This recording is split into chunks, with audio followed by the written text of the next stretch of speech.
Installation instructions for a Woodford Model 65 and 67 repair kit.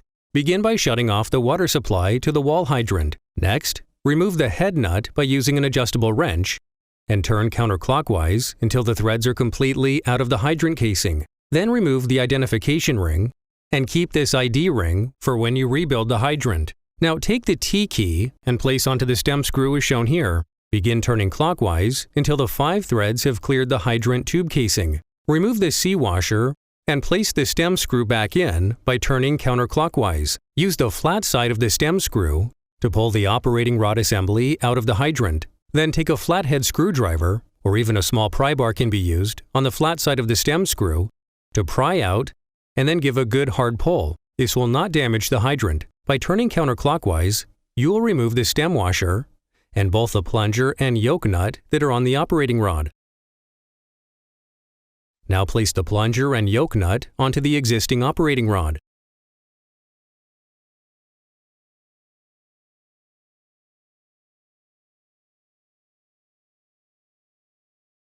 Turn the water supply back on to flush the line at this stage in order to remove any debris that might still be in the tube casing area. After this, then turn the water supply back off to replace the Model 65 parts. Now place the operating rod with a plunger, yoke nut, and C washer on stem screw back into the hydrant. Use a rubber mallet to ensure operating rod is completely seated at the back of the hydrant. Take the existing identification ring and place back onto the hydrant.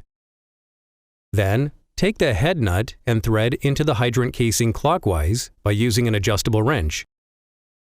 To make a Model 65 a Model 67, all you need to do is add a Model 50 HA backflow preventer in either a chrome-plated or brass finish.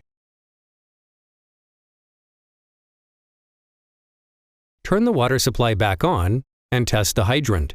You've completed the Model 65-67 wall hydrant repair. Woodford, the choice of professionals.